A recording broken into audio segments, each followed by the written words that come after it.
roughly 62 Oh, Fahrenheit. look at that. Lagers are more like 55. It's like a band in there.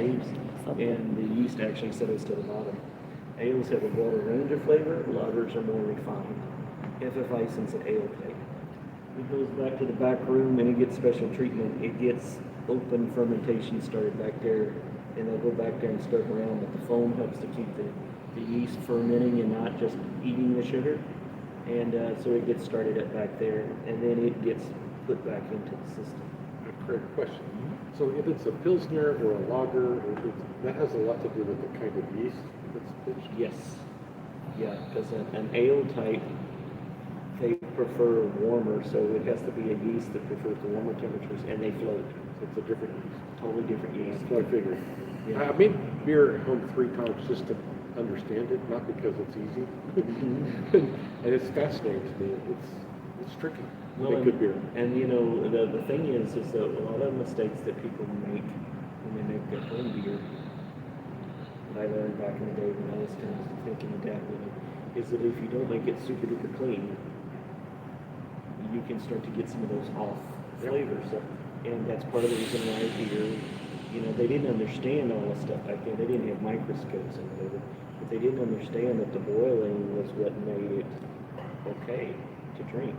And, you know, like, this is my little quick aside, but the Mayflower, when they came over there, they had 2 weeks of beer left in order to unload, set it up, make a batch of beer, to have something safe to drink. Remember that They ran out of when we beer. get in the If car. they would have had one more keg on We're the gonna talk Mayflower, about that, maybe. they might not have landed in Plymouth, and we might not have Thanksgiving. It's a whole new thought to think about.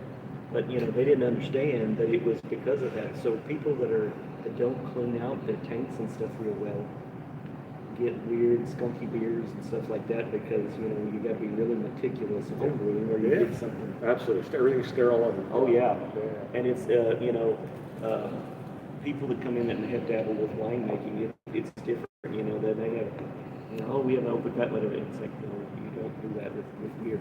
You want to keep all that out. That's the first time I've heard about beer on the Mayflower. That's pretty interesting. Yeah, yeah. So there's a whole story with that. It's one telling. That's why I said hold that doubt.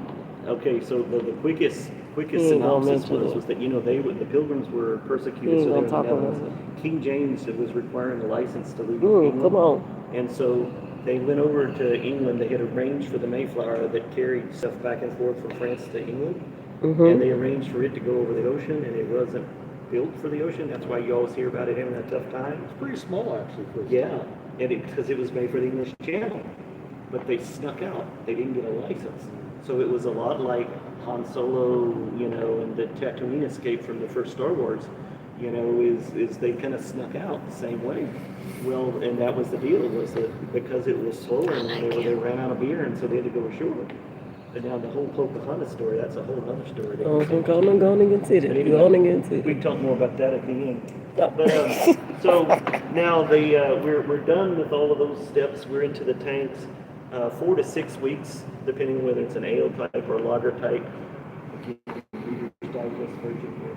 So the ales go faster than the lagers, and it's because of the temperature, and also that's why the lagers are more refined. The FVs are fermentation vessels. The YT are the yeast tanks. These first 2 tanks over here by us, CLT and HLT, that's for a hot liquor tank or cold liquor tank. It has nothing to do with liquor, like alcohol liquor. It's just liquor is in liquid. So that's basically a chilled water and a hot water for our processes. They go in there, the vents are open. They start monitoring the fermentation by checking the specific gravity.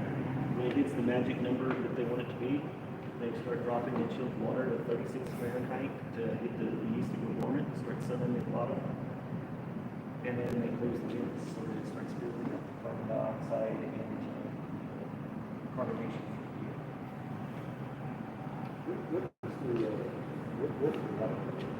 We have a well right out here. We reverse osmosis the water, and then we mineral match it for the area that it gets from, and the minerals get added into the water. Like you said, because we're doing it a little quicker today, so you know some of the things I'm doing differently, and I don't know. I got your coat. Walmart. Here, that's the ball. Yeah. It's your fixer. Yeah. All right, so get back He was gonna go there, but I'm gonna go there in the car. I'm gonna go there in the car.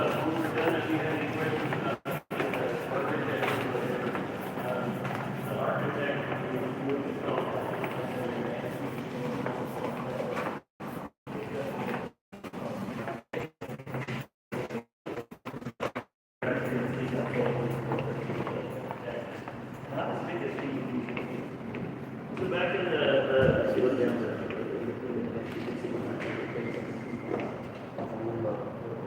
So this catwalk was a drawbridge, and you can see there's hinges over here. And it was because they knew they were going to expand in summer 2022. They expanded by 35%. So that allows us to cover all of Texas now. And when they did, they had to move the tanks around, and they raised up the drawbridge, and it's next. The bridge a little shaky. So when they were done, they lowered it back out and they welded it in place. So it's no longer a drawbridge, it is officially a catwalk. But the beer stands for the lightning tank. When the beer is done, and this is a beer, it comes out of the top. That way the yeast doesn't get disturbed in the bottom. We used to do 6 batches before they trade it out. And then they don't like to go into one that because there are solids in the tops and stuff. But you know, you have 4 to 6 weeks roughly per batch. So when it comes out of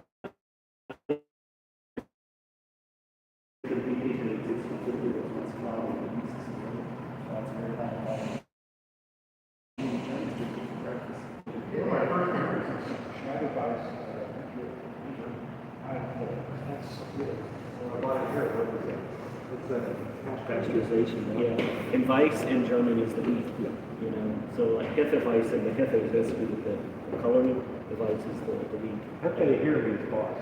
Oh yeah, like chief, yeah. And, but we had a Weissenbach back in this springtime that was a wheat bot beer. So now all of the other beers come through the centrifuge down here at 72,000 RPM, 10 times faster than most household washing machines. About the same as the Porsche, if I remember right. This little flame saucer looking thing here.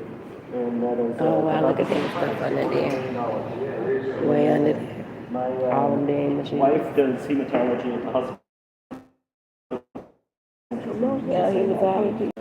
The fact that you put the carbon dioxide in there, like I said, can split hairs in the right next to both. Well, we still risk there's oxygen in there, and that's an unfavorable aging. And so a lot of times on Friday, the last thing they'll do is fill those up. And then there's people here. The director of the brewery was passing through the tap room a few minutes ago right before we came in here. They check the numbers and stuff during the weekend, make sure everything's nothing's leaking or anything like that. And then Monday, usually they'll start with the head of tank on Friday. So like I said, I'm kind of surprised that I'm everything in clothes. That's not the only thing. Anyway, and that's also the difference too, because like I said, the German barley doesn't have to be cut with another grain, and the American barley does, so we can cut that step out. And that we also avoid, you get the good barley flavor in not corn or rice mixed in with it, the two most common things. Those lots of using German barley. There's 4 kernels per head on the German barley, and there's 6 on the American cousins. There's a protein that the Americans wouldn't have that make the beer cloudy, and the German ones don't. And so, in order to make it clear, they have to use the corn and the rice, because the customers preferred a clear beer that tasted a little different than a beer that tasted right but was cloudy. Back in St. Louis, and so if you put St. Louis together with that they use rice to cut, you can figure out which brand likes to use rice to cut their beer with. And that's what the fuzzy feet horse. Been there. I've toured that beer too. Yeah.